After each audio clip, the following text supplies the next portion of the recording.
Guwahati main care হস্পিটেলত training দিয়াইছে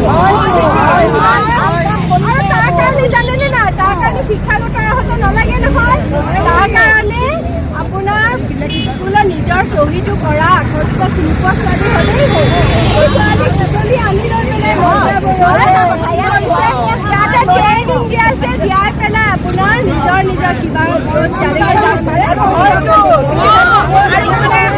স্বাস্থ্যৰ যতন লৈ আয়ুৰ্বেদিকৰ কিবা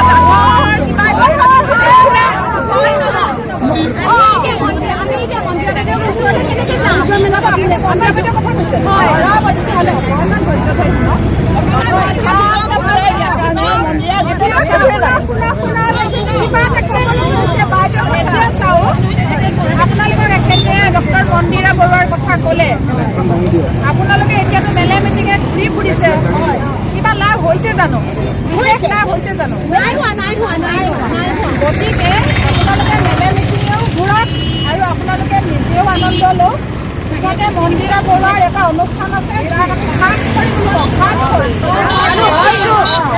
গামোচা বৈ গৈ পেলাই বজাৰ দখল কৰা নাই জানো? ক'ত আছে মন্দিৰা বৰুৱা হাত কৰি অসম কি গোটেই ভাৰত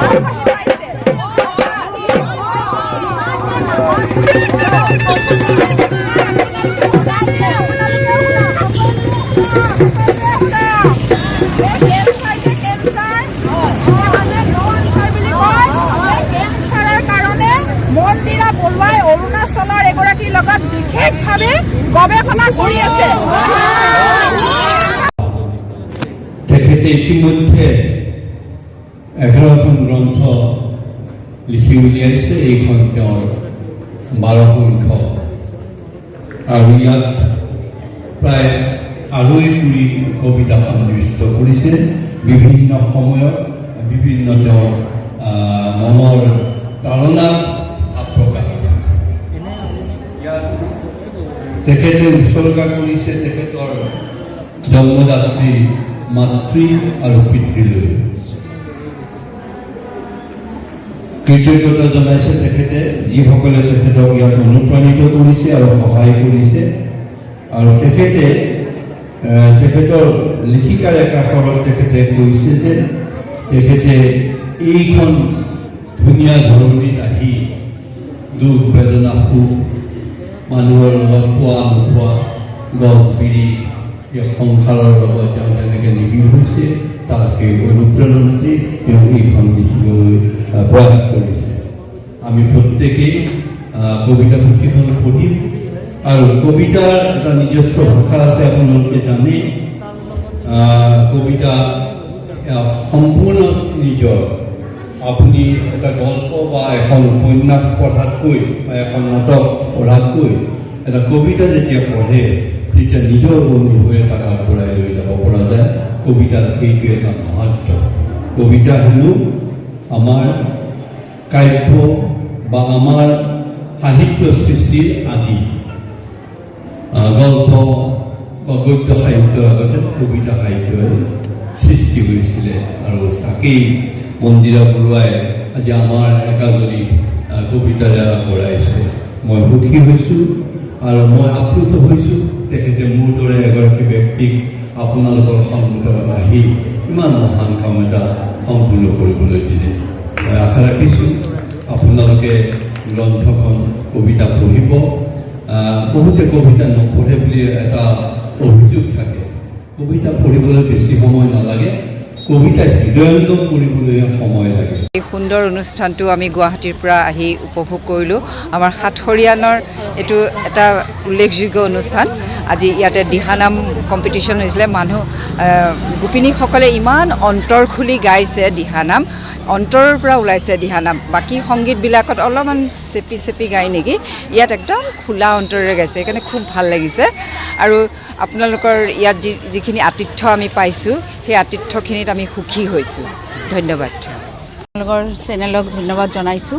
আজি আমাৰ প্ৰিয় নাৰী, সকলোৰে মাতৃ বুলিয়ে ক'ম। বাইদেউক আমি যদিও ডাঙৰো বহুতেই আছোঁ, কিন্তু বাইদেউ বুলি নহয়, মাতৃৰ নিচিনা আমাক একদম হেৰি কৰে, যতনে কৰে বুলি ক'ব লাগিব। ইমান আমাৰ সুবিধা অসুবিধা বিচাৰে। বাইদেউৰ জন্মদিনটো আজি অতি আনন্দৰে আমি পালন কৰিলোঁ, তাকো মংগলদৈৰ নিচিনা ঠাইত। বহুত ভাল লাগিছে আপোনালোকে যিটো আতিথ্য আমাক দিলে আৰু যিটো বাইদেউৰ জন্মদিনৰ লগত সংগতি ৰাখি যিটো দিহানাম প্ৰতিযোগিতা কৰিলে। আমি গুৱাহাটীতো দিহানাম প্ৰতিযোগিতা দেখিছোঁ, কিন্তু এনেকুৱা নিপুণ দিহানাম মানে আমি বিচাৰ কৰা এখনত নাই, কিন্তু আমি কথা পাতি আছোঁ যে কাক দিব কাক নাই। ইমান ভাল কৰিছে প্ৰতিগৰাকীয়ে আৰু ভাষা সংস্কৃতিয়ে ভৰপূৰ মংগলদৈ। আমাৰ আশীৰ্বাদ থাকিলে ভৱিষ্যতে আকৌ আমি আহিম আৰু বাইদেউলৈ আপোনালোকেও আশীৰ্বাদ বৰ্ষণ কৰিব। বাইদেউৰ এই দীৰ্ঘায়ু হওক, সুস্বাস্থ্য থাকক বাইদেউ। সঁচাকৈয়ে আজি মানে আমাৰ সদৌ অসমতে বিয়পি থকা সাতসৰী সামাজিক সাংস্কৃতিক উন্নয়ন সন্থাৰ সভানেত্ৰী, জন্মদাত্ৰী, প্ৰিয় নাৰী ডক্টৰ মন্দিৰা বৰুৱা বাইদেউৰ জন্মদিনটো আজি আমি আহি পেলাই এই মঙলদৈ চহৰত উদযাপন কৰিলোঁ।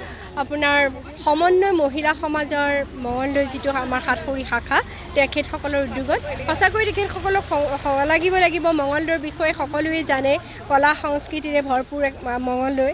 আৰু সঁচাকৈ আজি আহি আমি সেইটো প্ৰমাণিত হ'ল, দিহানামেৰে প্ৰমাণিত হ'ল। ইমান সুন্দৰকৈ দিহানামেৰে মঞ্চখন প্ৰথমেই সজাই তুলিলে। তাৰপিছতে আজি যি কাৰ্যসূচী আছিলে, সেই গোটেই সকলোখিনি কাৰ্যসূচী ইমান সুন্দৰকৈ তেখেতসকলে পৰিচালনা কৰিছে। ক'তো অকণো মানে খোকোজা নৰখাকৈ বাইদেউৰ জন্মদিনটো আজি উদযাপন কৰা হ'ল। সঁচাকৈ ভাল লাগিল। আৰু এই বাইদেউৰ জন্মদিনটোত এই বছৰৰ পৰা এটা সংকল্পও লোৱা হৈছে, এটা ধৰিত্ৰী দিৱস বুলি। আমি গছপুলি ৰোপণ কৰোঁ আশা বুলি এটা শ্লোগানেৰে ধৰিত্ৰী বঁটা বুলি এটা বঁটা দিয়াৰ যি সংকল্প বাইদেৱে লৈছে, সেই বঁটাটো ইয়াৰ প্ৰতি বছৰে তেনেকৈ বাইদেউৰ জন্মদিনৰ নামতেই উৎসৰ্গা কৰিব। সেইটো আজিৰ পৰা এই মঞ্চতেই বাইদেৱে এই ঘোষণা কৰিলে যে বাইদেউৰ জন্মদিনত বাইদেৱে এটা ধৰিত্ৰী বঁটা প্ৰদান কৰিব সদৌ অসমবাসীক। মানে এইটো আজি আমি এই মঞ্চৰ যোগেদিয়ে জনাইছোঁ। আৰু এইবাৰ বাইদেৱে গছপুলি ৰোৱা পদক্ষেপ লৈছে। এনেকৈয়ে সমাজৰ কাৰণে যোনে নিস্বাৰ্থভাৱেৰে কাম কৰি যাব, তেনেকুৱা এজন ব্যক্তিকেই চিলেক্ট কৰি পেলাই, ব্যক্তি এজনেই হওক বা তেনেকুৱা যিমানকেইজন পাৰে সাধ্য অনুযায়ী বাইদেৱে ধৰিত্ৰী বঁটাটো প্ৰতি বছৰে তেখেতৰ জন্মদিনত প্ৰদান কৰিব।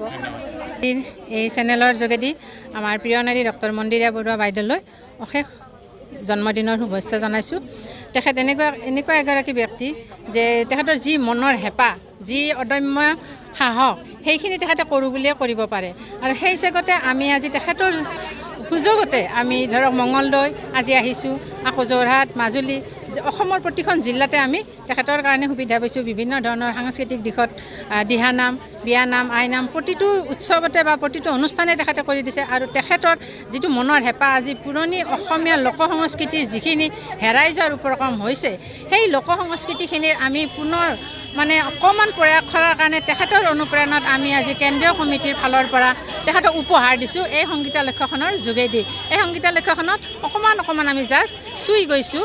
আমাৰ দৰঙৰ কৃষ্টি, অসমীয়া কামৰূপৰ লোককৃষ্টি, গোৱালপৰীয়া লোককৃষ্টিৰ যিখিনি লোকগীত, সেইখিনিৰ ওপৰত সামান্যতম কৰি আমি 20-25 মিনিটৰ ভিতৰত এখন সংগীতালক্ষ্য ৰচনা কৰিলোঁ আৰু আজি পৰিৱেশন কৰি তেখেতক আমি উপহাৰ দিছোঁ আমাৰ অন্তৰৰ ফালৰ পৰা। গতিকে নমস্কাৰ জনাইছোঁ। তেখেত ভালে থাকক, কুশলে থাকক, আমি যাতে তেওঁৰ অনুপ্ৰেৰণা আমি লাভ কৰি আগবাঢ়ি যাব পাৰোঁ। নমস্কাৰ। আজি সাতসৰী সাংস্কৃতিক সামাজিক সংস্থা গোটেই অসমতেই বিয়পি আছে আৰু সেই অসমত বিয়পি থকা গোষ্ঠীটো আজিকালি মঙলদৈতো শাখা খুলিলে। আৰু সেই শাখাৰ আজি মন্দিৰা বৰুৱা বাইদেউ, ডক্টৰ মন্দিৰা বৰুৱা বাইদেউ প্ৰিয় নাৰী বুলি সকলোৱে কয়, সেই প্ৰিয় নাৰীগৰাকীৰ জন্মদিন আছিলে। আৰু সেই জন্মদিন উপলক্ষে আমি মঙলদৈ নাট্য মন্দিৰত জন্মদিনটো পালন কৰিছোঁ এক ব্যতিক্ৰমী ধৰণে। আমি দিহানাম প্ৰতিযোগিতা পাতিছোঁ, বাইদেউৰ গ্ৰন্থ এখন উন্মোচন কৰিছোঁ, কাব্য গ্ৰন্থ উন্মোচন কৰিছোঁ আৰু সেউজী ধৰিত্ৰী আমি বঁটা প্ৰদান কৰিছোঁ। আৰু লগতে আমি শিপিনী কেইজনীমানক সম্বৰ্ধনা জনাইছোঁ। এক ব্যতিক্ৰমী ধৰণে বাইদেউৰ অনুষ্ঠানটো উলহ মালহেৰে আজি আমি মঙলদৈত পালন কৰিছোঁ আৰু খুবেই সুখী হৈছোঁ। ইমান সুন্দৰকৈ অনুষ্ঠানটো পাৰ হ'ল। অলপ ভয় খাই আছিলোঁ আমি, কিন্তু খুবেই ভাল লাগিলে, অতি সুন্দৰ হ'ল। আৰু বাইদেউলৈ বহুত ধন্যবাদ আৰু জন্মদিনৰ বহুত শুভকামনা জনালোঁ।